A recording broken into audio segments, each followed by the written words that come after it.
Assalamualaikum warahmatullahi wabarakatuh. Kami dari kelompok 10 pada kesempatan kali ini akan mempresentasikan mengenai metode pendidikan dan penyuluhan gizi.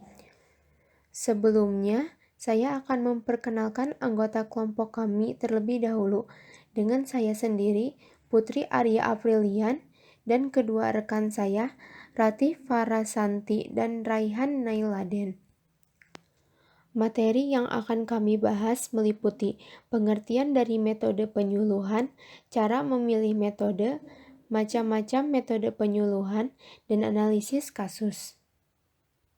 Untuk materi pertama yaitu pengertian dari metode penyuluhan. Pengertian dari metode merupakan cara kerja dalam melaksanakan sesuatu pekerjaan untuk mencapai tujuan yang dikehendaki.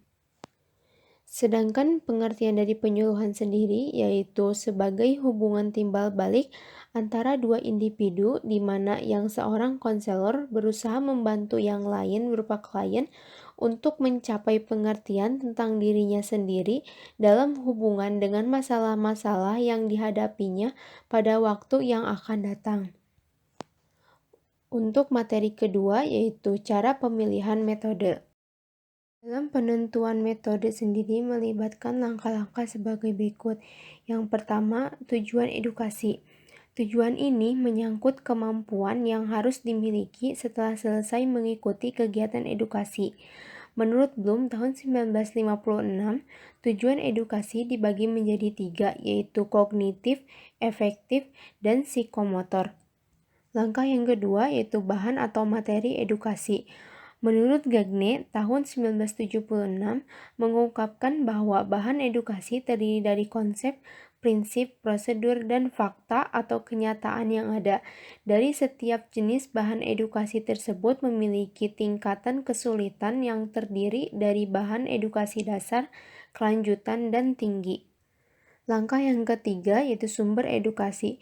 Sumber edukasi harus mempertimbangkan kondisi diri dalam menggunakan metode tersebut, baik yang menyangkut pemahaman terhadap bahan edukasi, pemahaman penggunaan metode, dan kemampuan mengelola kegiatan edukasi. Langkah yang keempat yaitu warga edukasi. Keberagaman kondisi warga edukasi mengakibatkan perlu adanya pemilihan dan penentuan metode edukasi yang akan digunakan. Untuk mengatasi keberagaman karakteristik warga edukasi tersebut, maka sumber edukasi perlu menganalisisnya terlebih dahulu dalam penetapan suatu metode. Langkah yang kelima yaitu sarana edukasi. Sarana dalam edukasi diartikan segala macam fasilitas yang dapat menunjang dan melengkapi terselenggaranya kegiatan edukasi untuk mencapai tujuan yang telah ditetapkan. Langkah yang keenam yaitu waktu edukasi. Ketepatan metode dengan waktu yang tersedia akan menjurus kepada tercapainya tujuan edukasi yang baik. Langkah yang ketujuh yaitu besar kecilnya kelompok.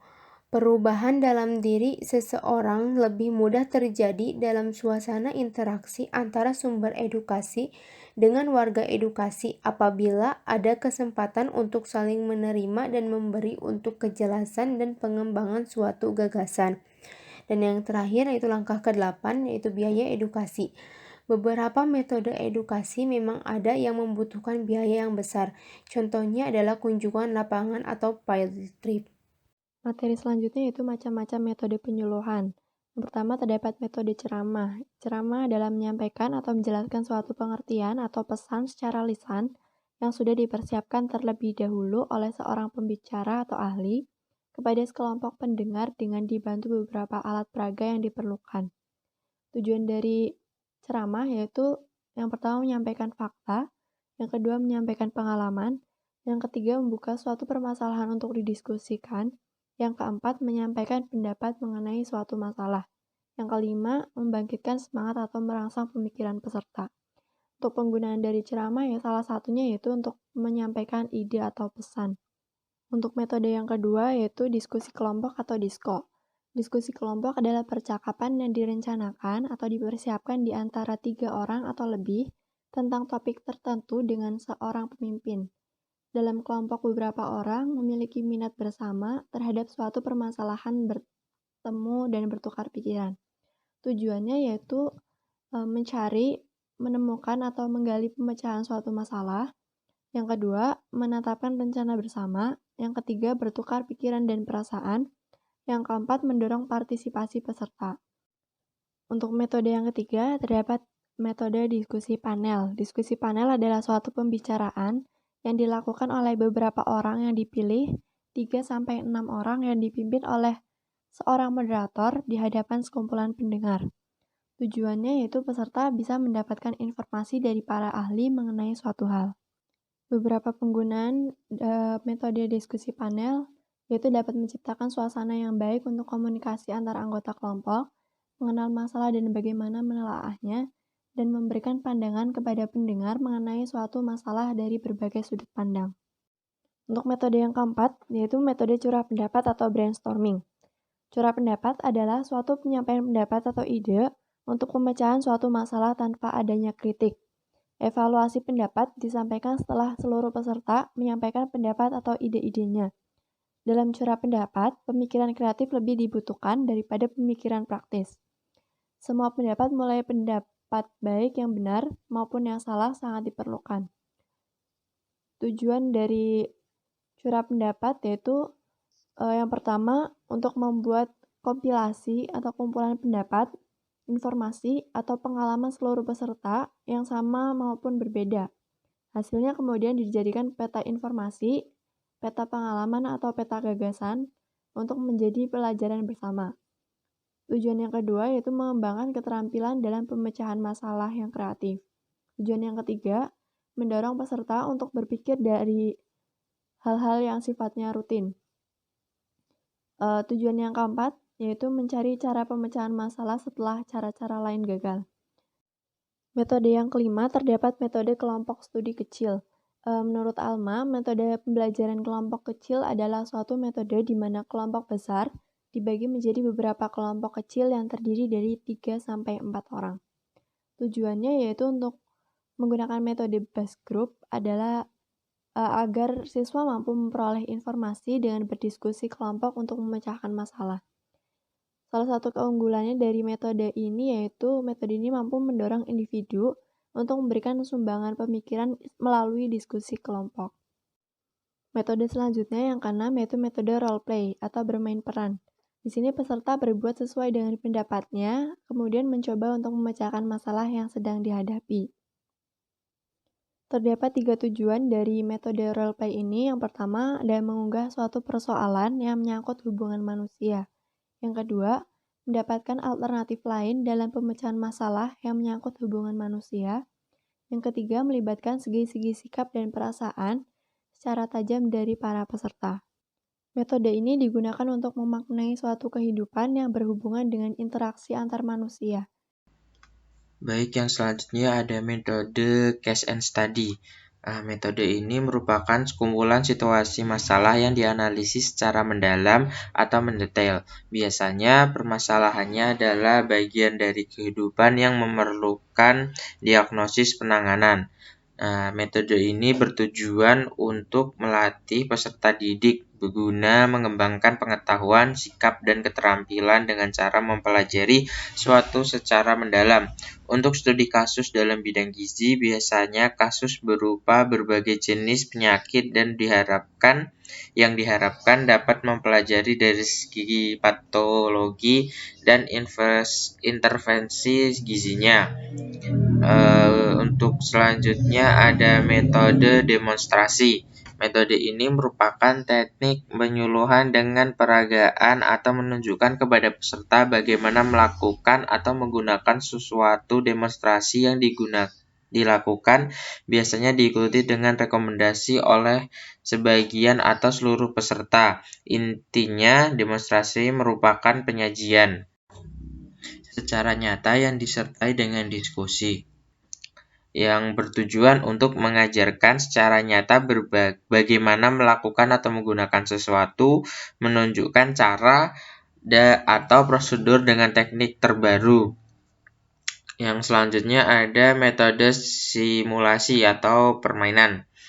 Ini merupakan metode yang direncanakan dengan maknanya dapat diambil untuk kepentingan sehari-hari. Metode simulasi dapat dilaksanakan untuk memaknai masalah antar hubungan manusia. Ini bertujuan untuk peserta menjadi sadar pada kebiasaan-kebiasaan yang kurang baik. Terus ada peserta menjadi lebih peka, tahu kekurangan dan kelebihan masing-masing pribadi. Selanjutnya untuk pengembangan diri peserta sesuai dengan potensi yang mereka miliki. Selanjutnya ada metode meninjau lapangan atau field trip. Menurut Suparyasa pada tahun 2012, metode field trip adalah pergi ke tempat-tempat baik di komunitas atau di tatanan lain yang dianggap perlu untuk memantapkan hasil belajar. Biasanya dilakukan setelah mendapat teori di kelas dan membandingkannya dengan kondisi nyata yang pada di lapangan. Metode ini bertujuan agar peserta mendapat gambaran langsung dari kenyataan yang ada di masyarakat. Dengan kenyataannya yang telah disajikan, kunjungan lapangan dilakukan bersamaan dengan wisata. Untuk selanjutnya, metode yang terakhir ada metode simposium. Metode ini merupakan beberapa orang yang membahas tentang berbagai aspek dari suatu subjek tertentu dan disampaikan di depan peserta secara singkat. Umumnya, simposium disampaikan dalam waktu 5 hingga 20 menit yang kemudian diikuti dengan sanggahan atau pertanyaan. Pembahasan yang dirumuskan oleh panitia sebagai hasil dari simposium. Metode ini bertujuan untuk mendapatkan gambaran suatu masalah yang ditunjukkan dari berbagai aspek masalah yang dihadapi. Untuk selanjutnya ada analisis kasus. Kasus yang kami angkat pada kesempatan kali ini adalah penggunaan metode pembelajaran dalam peningkatan hasil belajar siswa. Adanya metode pembelajaran yang tepat pada dasarnya bertujuan untuk menciptakan kondisi pembelajaran yang baik sehingga siswa dapat belajar secara aktif dan menyenangkan yang berdampak positif pada hasil belajar dan prestasi yang optimal. Metode pembelajaran digunakan guru untuk menyajikan materi pembelajaran pada murid di dalam kelas, baik secara individual atau secara kelompok, agar materi pembelajaran dapat diserap, dipahami, dan dimanfaatkan oleh murid dengan baik. Penggunaan metode pembelajaran yang tepat dan sesuai dengan kebutuhan siswa di sekolah dalam proses pembelajaran dapat memberikan kemampuan pemahaman konsep yang baik pada siswa, serta terhadap materi-materi pembelajaran, sehingga akan dapat melatih siswa dan dapat mengembangkan skill belajar siswa di sekolah, serta sikap ilmiah para siswa. Dapat dikatakan bahwa peningkatan hasil belajar siswa di sekolah memberikan bukti nyata adanya kemampuan guru dalam pengelola proses pembelajaran yang terlihat dari kemampuan guru dalam penerapan metode pembelajaran yang digunakan selama proses pembelajaran, serta pemahaman dan keterampilan guru dalam penetapan metode pembelajaran yang tepat, serta sesuai dengan kebutuhan yang diinginkan dalam setiap kegiatan pembelajaran di sekolah.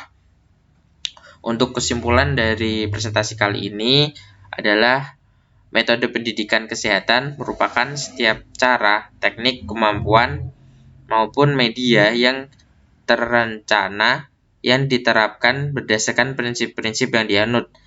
Dalam penentuan metode melibatkan tujuan edukasi, bahan, materi, sumber edukasi, warga, sarana, waktu, besar kecilnya kelompok, dan biaya edukasi yang menghasilkan penyuluhan yang baik dan maksimal.